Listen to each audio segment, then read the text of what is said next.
All right. So obviously unusual, not being there.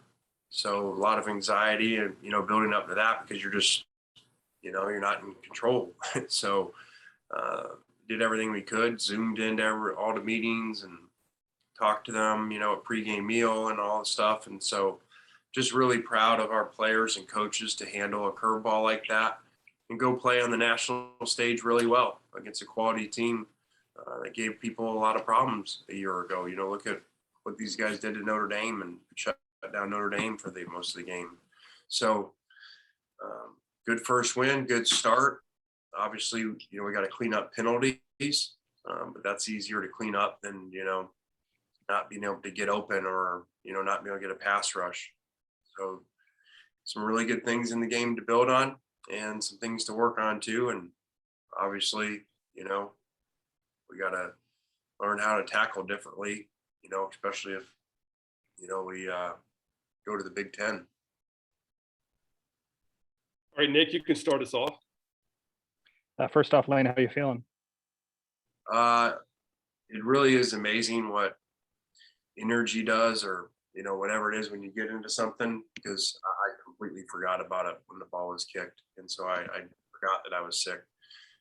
But I'm doing better. Thanks for asking. And I mean, obviously, the defense looked massively improved, especially in the first half. Just what did you see from them that allowed you guys to be so successful? They played it how we're supposed to. Obviously, we completely changed schemes than we did a year ago, and had not talked about it on purpose and waited for this game, and whatever you want to call it, this 3 down and 2 linebackers and everybody else is DBs. So it's similar to some stuff that we played last year. Arkansas and Iowa State plays it, and just really thought it gives people problems in the offseason. So we went to it, and players bought in, and it paid off. Limited explosive plays, and saw a lot of guys running downhill hitting people. Michael, you can start. You can go next. Hey, Lane, just in Ontario, I think he finished with 177 yards on 9 catches. I know we've talked a lot about guys like Braylon Sanders over the last few weeks. Can you just kind of take me through his performance and what getting him going really kind of does for this offense? Yeah, I mean, you never know when you play in these systems and they go to take away people, and we got a lot of soft coverage outside and really deep, which is, you wouldn't think statistically that was the case, but they stayed deep and didn't let us get behind them, and that takes away your outside receivers a little more. And so he's our slot, like Elijah was a year ago, so he ended up getting a lot more catches and opportunities. So in 9 for 177 with 1 called back. So really cool day by him.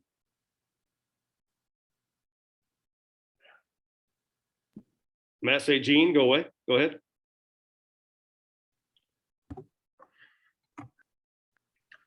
I guess I was supposed to wait for a mic or something like that. No, you're good. Go ahead. Okay. Coach Chance, transferred in from the Big Ten, and he was just flying all around the ball. What did you see from him tonight, and what kind of edge does he bring to that defense this year? Did a really good job. He's come in and been a good leader, and just been excited to have a veteran come in there and step up and play really well. And so that was great to see. And the whole defense, guys, a lot of guys made plays in there, a lot of guys on this tackle list, and it was just it was cool to see the players play well, and on top of that, to see the scheme come together and work well. Go ahead, Blake. Yeah, Lane, how did you feel like your players would handle your absence tonight, and did they meet or exceed those expectations? Well, I think head coaches get too much credit on things. I think in-game management matters. If you're on offense or defense and you get things changed in the game and help call plays, whatever, that matters. But the whole being there in your locker room speeches, that don't really matter. So you can have some great locker room speeches and go out and they got better players and you don't matter. So I think part of it's overrated. But it was interesting to see. I mean, if they play like that without me on the road, I'm good with it. I just stay here. I'm already here. I don't got to travel back. I can already, watch Austin P film right now.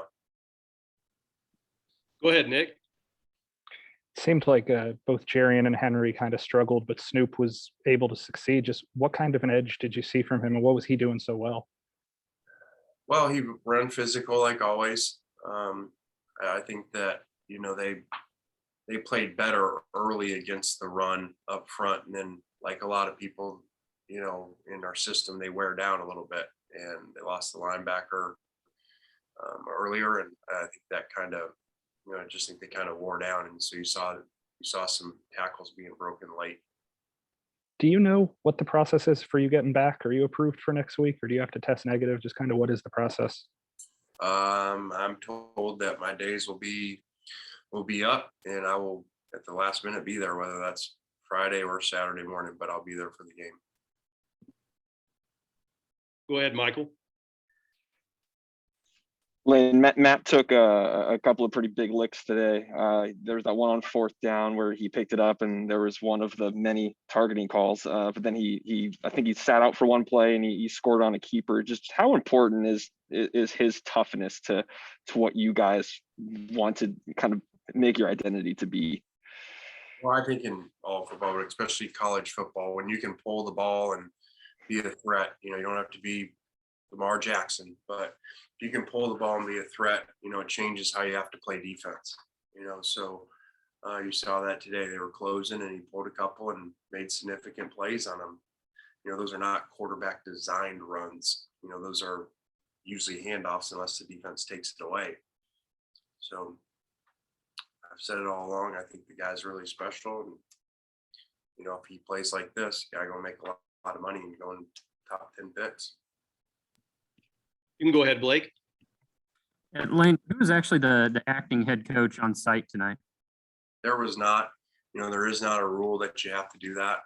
And I just felt like to take one of the guys out of the role they're in, Levy's so significant on offense and he's upstairs anyway.